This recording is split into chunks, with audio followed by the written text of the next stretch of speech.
pagi, siang, maupun malam untuk Pak Yoyo dan teman-teman sekalian. Perkenalkan kami kelompok 10 dan kami akan membahas mengenai wewenang, sejarah, dan fungsi dari lembaga yudikatif di Indonesia. Sebelumnya, perkenalkan anggota kelompok kami. Yang pertama ada Josephine Milhantan dengan saya sendiri, ada Kerin Aurelia, dan juga Natanaya Gabriela. Pertama, kita akan membahas mengenai wewenang lembaga yudikatif di Indonesia. Pada umumnya, lembaga yudikatif memiliki kewenangan untuk mengawasi penerapan Undang-Undang Dasar yang berlaku serta hukum yang berlaku. Lembaga yudikatif juga dibentuk sebagai alat penegak hukum, pengen material, penyelesaian perselisihan, serta mengesahkan atau membatalkan peraturan yang bertentangan dengan dasar negara. Dalam teori pemisahan kekuasaan atau separation of power pada lembaga negara, terdapat 3 bentuk umum yang diterapkan oleh berbagai sistem ketatanegaraan di dunia, yaitu eksekutif sebagai pemegang kekuasaan pemerintahan dan legislatif sebagai lembaga pembentuk undang-undang, serta yudikatif sebagai lembaga pemegang kekuasaan peradilan. Hal tersebut pun juga berlaku di negara kita, negara Indonesia. Pada dasarnya, badan yudikatif memang memiliki fungsi yang begitu penting bagi negara kita. Lembaga yudikatif di Indonesia terdiri atas Mahkamah Agung atau MA, Mahkamah Konstitusi atau MK, dan juga Komisi Yudisial atau KY. Mereka memiliki wewenang yang berbeda-beda. Pertama, Mahkamah Agung. Mahkamah Agung memiliki wewenang untuk memeriksa serta memutus permohonan kasasi, sengketa tentang kewenangan mengadili, dan pemahaman adanya penipuan kembali putusan pengadilan yang telah memperoleh kekuatan hukum tetap. Kedua, Mahkamah Konstitusi. Mahkamah Konstitusi berwenang mengadili pada tingkat pertama dan terakhir yang putusannya berisi final untuk menguji undang-undang terhadap UUD. Memutus sengketa kewenangan lembaga negara yang kewenangannya diberikan oleh UUD.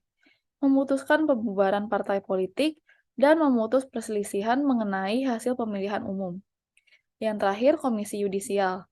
Komisi Yudisial berwenang mengusulkan pengangkatan Hakim Agung dan mempunyai wewenang lain dalam rangka menjaga dan menegakkan kehormatan, keutuhan, martabat, serta perilaku hakim.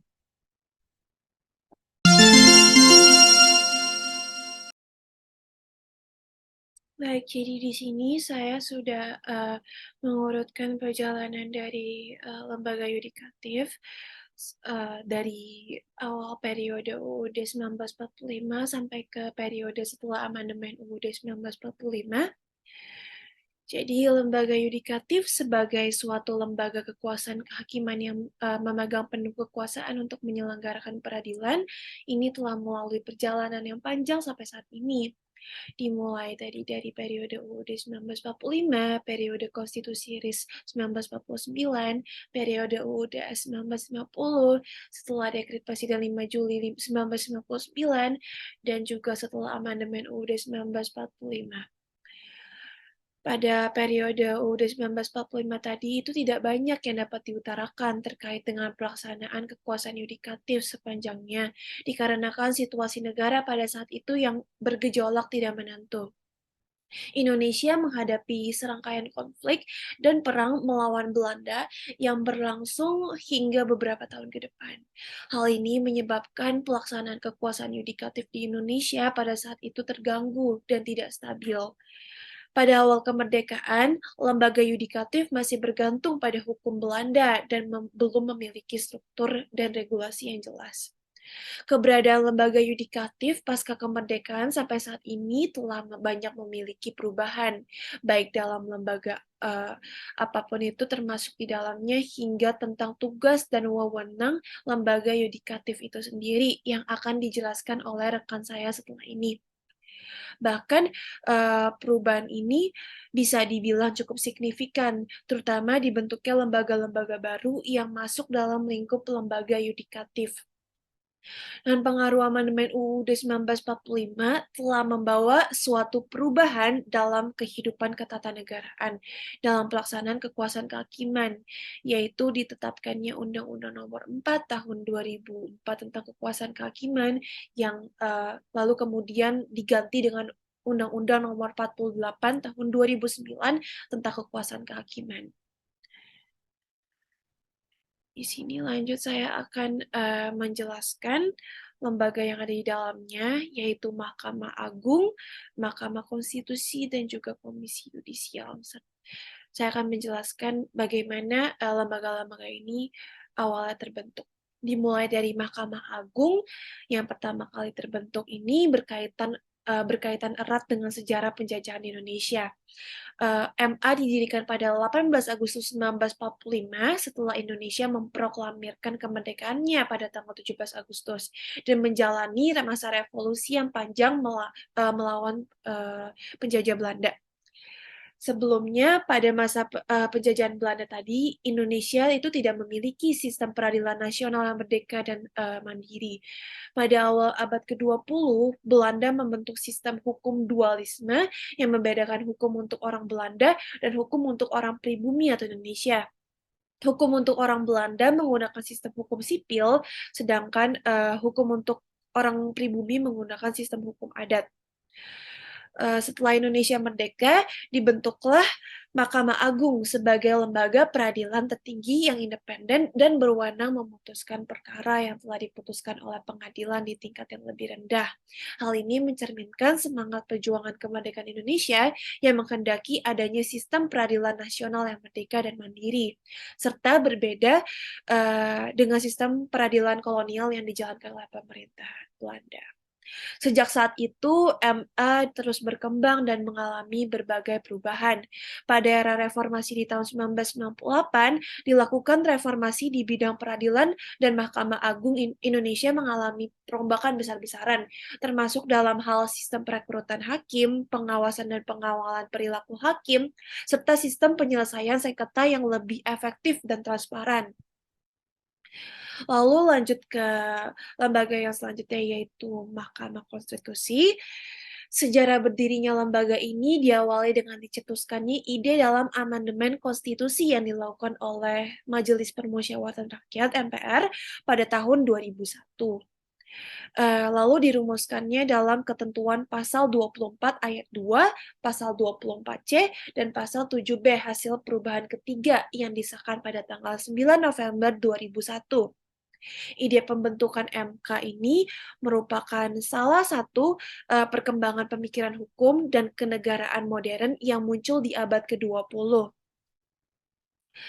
Setelah disahkannya perubahan ketiga UUD 1945, maka dalam rangka menunggu pembentukan MK, MPR menetapkan Mahkamah Agung menjalankan fungsi MK untuk sementara, sebagaimana diatur dalam pasal 3 Aturan Peralihan UUD 1945 hasil perubahan keempat.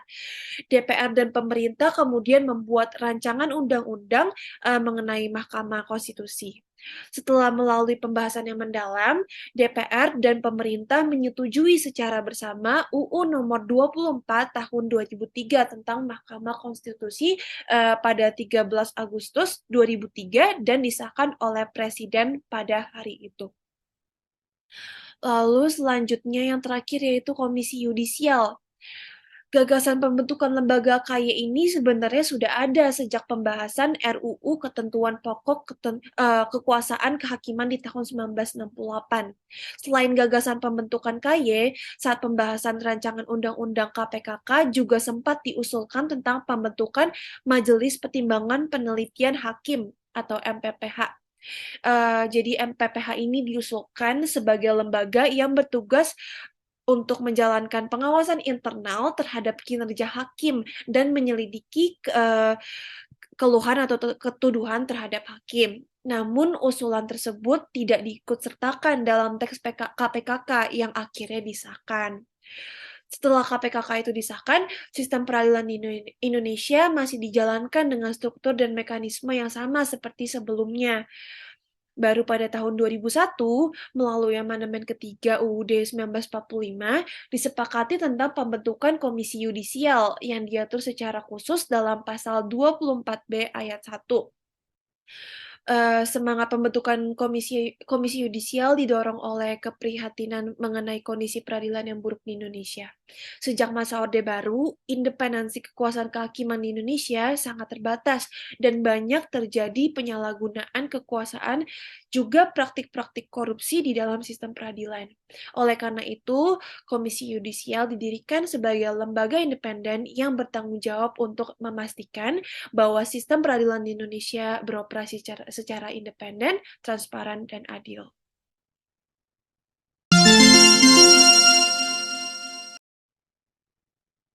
Selanjutnya, saya akan menjelaskan mengenai fungsi lembaga yudikatif di Indonesia. Kekuasaan yudikatif di Indonesia dilaksanakan oleh Mahkamah Agung, serta badan peradilan di bawahnya, dan oleh sebuah Mahkamah Konstitusi yang merupakan kekuasaan yang merdeka untuk menyelenggarakan peradilan guna untuk menegakkan hukum dan keadilan. Karena konstitusi telah memberikan kewenangan kepada Mahkamah Agung, salah satu fungsinya yaitu untuk mengatur yang berkaitan dengan kelancaran teknis peradilan, ataupun untuk melakukan pengawasan terhadap pelaksanaan dari undang-undang. Mahkamah Agung dapat membuat aturan yang mengatur penyelenggaraan teknis peradilan jika dianggap perlu, karena undang-undang itu tidak mengatur secara spesifik. Selanjutnya, saya akan menjelaskan lebih spesifik lagi. Di sini saya bagi menjadi 3 bagian, yaitu Mahkamah Agung, yang kedua Mahkamah Konstitusi, dan yang terakhir yaitu Komisi Yudisial. Yang pertama, Mahkamah Agung. Mahkamah Agung adalah badan yang melaksanakan kekuasaan kehakiman yang dalam pelaksanaan tugasnya terlepas dari pengaruh kekuasaan pemerintah dan pengaruh-pengaruh lainnya. Mahkamah Agung dapat membuat aturan yang mengatur penyelenggara teknis peradilan jika dianggap perlu, karena undang-undang juga tidak mengatur secara spesifik. Mahkamah Agung fungsinya saya bagi menjadi 3. Ini diantaranya ada yang pertama memeriksa dan memutus permohonan kasasi, sengketa tentang kewenangan mengadili dan permohonan tinjauan kembali, putusan pengadilan yang memperoleh kekuatan hukum tetap. Yang kedua, penguji peraturan perundang-undangan di bawah undang-undang terhadap undang-undang. Yang ketiga yaitu Mahkamah Agung itu berfungsi untuk melakukan pengawasan. Yang kedua, yaitu Mahkamah Konstitusi. Mahkamah Konstitusi adalah sebuah lembaga negara yang ada setelah adanya perubahan Undang-Undang Dasar 1945. Mahkamah Konstitusi dibentuk untuk menjamin agar konstitusi sebagai hukum tertinggi dapat ditegakkan sebagaimana mestinya. Oleh karena itu, Mahkamah Konstitusi biasa juga disebut dengan sebutan The Guardian of the Constitution, seperti sebutan yang biasa dinisbatkan kepada Mahkamah Agung di Amerika Serikat. Tetapi di Amerika Serikat, justru Mahkamah Agung yang disebut sebagai The Guardian of the Constitution, arena di Amerika Serikat tidak dikenal adanya Mahkamah Konstitusi. Pembagian fungsinya ada beberapa bagian. Yang pertama yaitu fungsi utama dari Mahkamah Agung adalah sebagai pengawal konstitusi, atau yang telah saya sebutkan tadi, yaitu The Guardian of the Constitution. Yang kedua, Mahkamah Konstitusi ini bertugas untuk mendorong dan menjamin agar konstitusi dihormati, dan konstitusi ini dilaksanakan oleh semua komponen negara secara konsisten dan juga bertanggung jawab. Yang ketiga yaitu sebagai penafsir tertinggi konstitusi atau the sole interpreter of constitution. Bertugas agar spirit konstitusi selalu hidup dan mewarnai keberlangsungan bernegara dan juga bermasyarakat. Yang keempat yaitu sebagai pengawal proses demokratisasi. Yang kelima, yaitu yang terakhir, Mahkamah Konstitusi ini bertugas sebagai lembaga pelindung hak asasi manusia atau the protector of human rights. Yang terakhir yaitu Komisi Yudisial. Komisi Yudisial merupakan sebuah lembaga pengawas terhadap kekuasaan kehakiman. Komisi Yudisial itu terbentuk dari kondisi dunia peradilan yang tidak lagi dipercayai oleh publik. Komisi Yudisial diharapkan bisa menjaga keluhuran martabat dan perilaku dari hakim. Saya juga membagi fungsi Komisi Yudisial menjadi beberapa bagian, seperti tertera di PPT yang pertama yaitu melakukan pendaftaran calon hakim agung. Yang kedua yaitu melakukan seleksi terhadap calon hakim agung. Yang ketiga menetapkan calon hakim agung. Dan yang terakhir yaitu mengajukan calon hakim agung ke DPR. Selanjutnya, pembahasan selanjutnya akan dibahas oleh teman saya.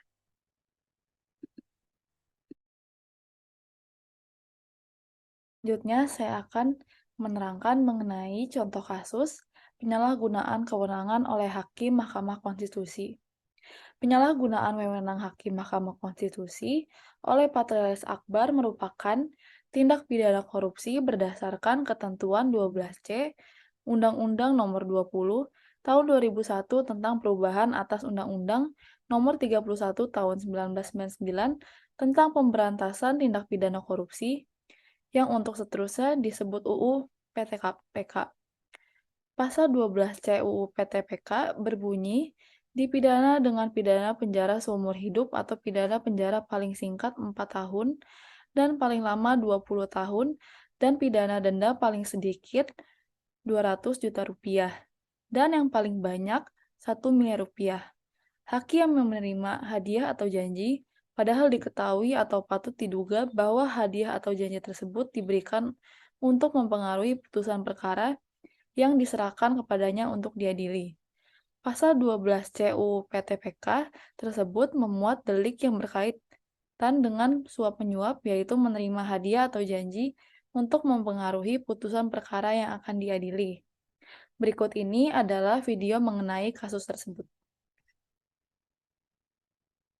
Setelah ditangkap dan diperiksa KPK sejak Rabu malam, para tersangka kasus dugaan suap mulai dipindahkan ke ruang tahanan di gedung KPK. Dan keempat tersangka ini terjerat kasus suap dalam uji materi undang-undang tentang peternakan dan kesehatan hewan di Mahkamah Konstitusi.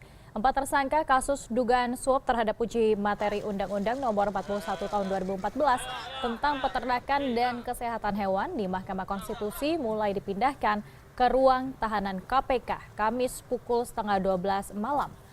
Berturut-turut dipindahkan Kamaludin, Angfeni, Patrialis Akbar, dan terakhir tersangka penyuap Basuki Hariman. Keempat tersangka ditahan KPK untuk menjalani proses hukum lebih lanjut.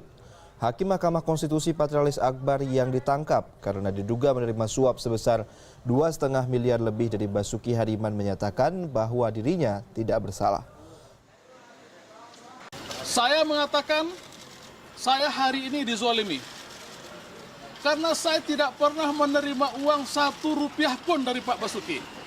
Demi Allah, ya, saya betul-betul dizalimi. Ya, nanti kalian bisa tanya sama Basuki.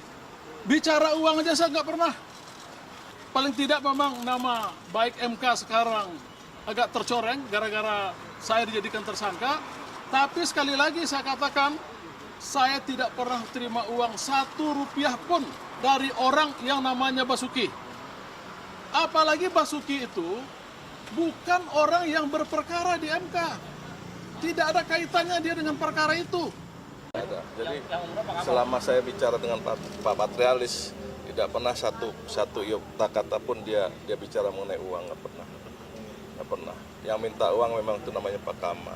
Berarti Bapak yakin? Dan saya merasa karena dia mengenalkan saya dengan Patrialis, ya udah saya sanggupi untuk membayar pada dia gitu loh.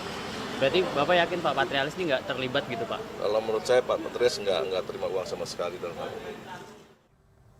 Komisi Pemberantasan Korupsi atau KPK resmi menetapkan Hakim Mahkamah Konstitusi Patrialis Akbar sebagai tersangka penerima suap. Patrialis menerima suap berupa uang $20.000 Amerika dan $200.000 Singapura dari pengusaha berinisial BHR. Uang suap itu berkaitan dengan permohonan uji materi Undang-Undang Nomor 41 Tahun 2014 tentang peternakan dan kesehatan hewan.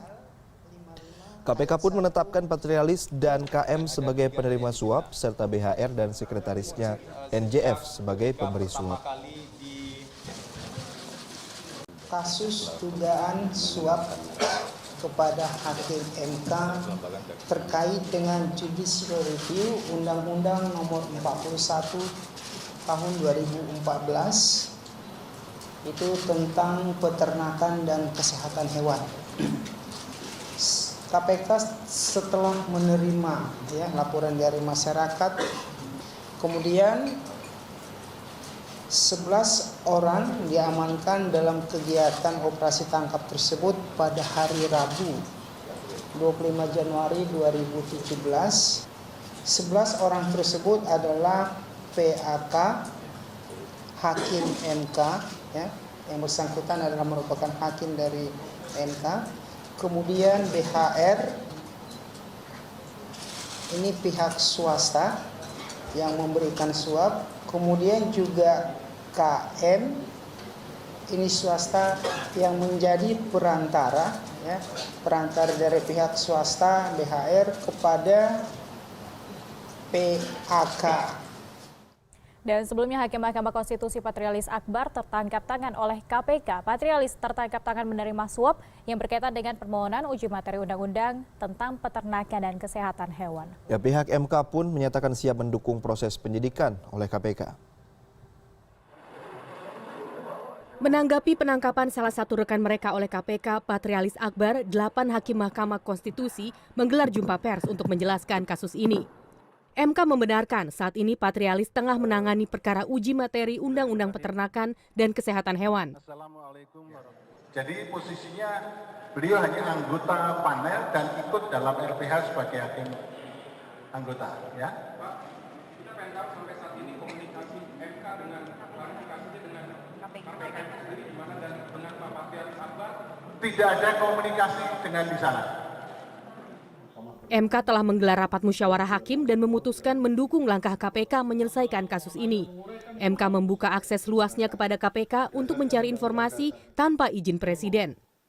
Pihak pimpinan MK menyesalkan kejadian penangkapan ini karena lembaga itu tengah berupaya membangun martabat MK. Bahkan sejak 2013, MK telah membentuk Dewan Etik. Namun kami atas nama Mahkamah Konstitusi menyampaikan permohonan maaf yang sebesar-besarnya, yang sedalam-dalamnya kepada seluruh rakyat Indonesia. Kami seluruh hakim konstitusi merasa sangat prihatin dan menyesalkan. MK sendiri mengakui akan membentuk Majelis Kehormatan Hakim dalam 2 hari mendatang. MK juga akan mengajukan penghentian sementara kepada Patrialis Akbar sebagai hakim selama kasus ini diproses KPK. Rifana Pratiwi, Jakarta.